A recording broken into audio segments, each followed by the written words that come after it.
Hello, let us now know about the topic ectodermal clefts.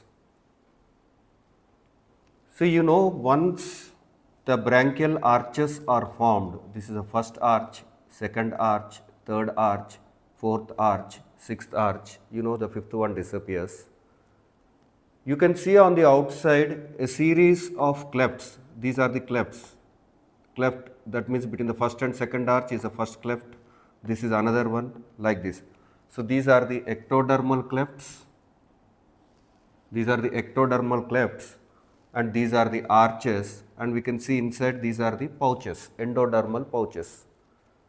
See, after the formation of the arches, you find series of ectodermal clefts on the sides, and the dorsal aspect of this first ectodermal cleft, that means between the first and second arch, this dorsal aspect gives rise to the mucous lining of external acoustic meatus and cuticular layer of tympanic membrane. So the dorsal aspect of the first cleft lying between first and second arch gives rise to mucous lining of external acoustic meatus and cuticular layer of tympanic membrane.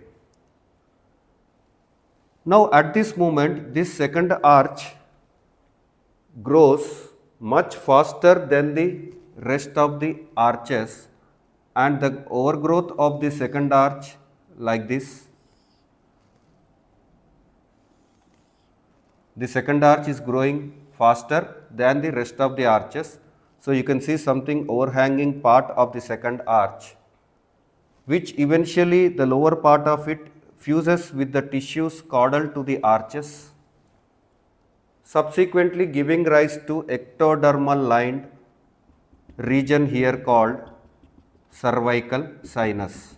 So this is a region which is called cervical sinus, and it is formed by the overgrowth of this second arch, overgrowth of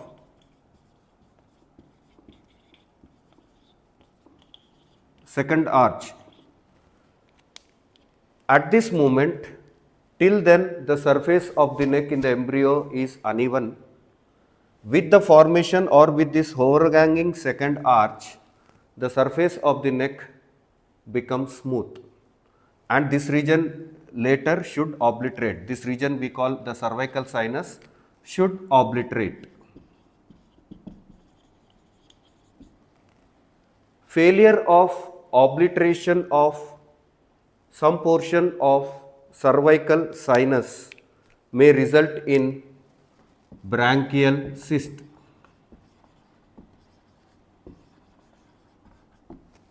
Failure of obliteration of this cervical sinus results in branchial cyst, and that branchial cyst, if it is opening onto the surface or into the interior, it can lead to fistula, which we call it as branchial fistula,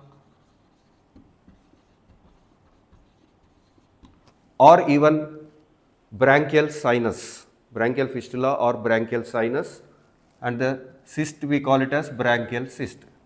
So where these cysts are usually located, if you see here, this is a mandible and this is the anterior border of sternocleidomastoid. The cysts are usually located underneath this muscle or along the anterior border of this muscle between the sternocleidomastoid and the angle. Usually there can be a cyst formed either single or multiple. Failure of obliteration of cervical sinus leads to this cyst, and it may show a communication. These cysts, which are cystic swelling and are painless, may show some communication to the external skin or into the interior, and that we call it as branchial fistula. Sometimes instead of opening onto the surface of the skin, it also shows an opening into the interior of the pharynx also. That means it is having an external as well as internal communication, occasionally external communication or rarely the both. So this is all about the ectodermal clefts, and its clinical importance is formation of the branchial cyst and branchial fistula. This branchial cyst may be of two types. Again, it can be a cyst which is lined by stratified squamous epithelium, is usually due to failure of this obliteration of the cervical sinus. Sometimes if it is lined by the columnar epithelium, simple columnar epithelium, it is due to the regression of the some elements of this pharyngeal pouches. Because of that, the epithelium lining may be simple columnar.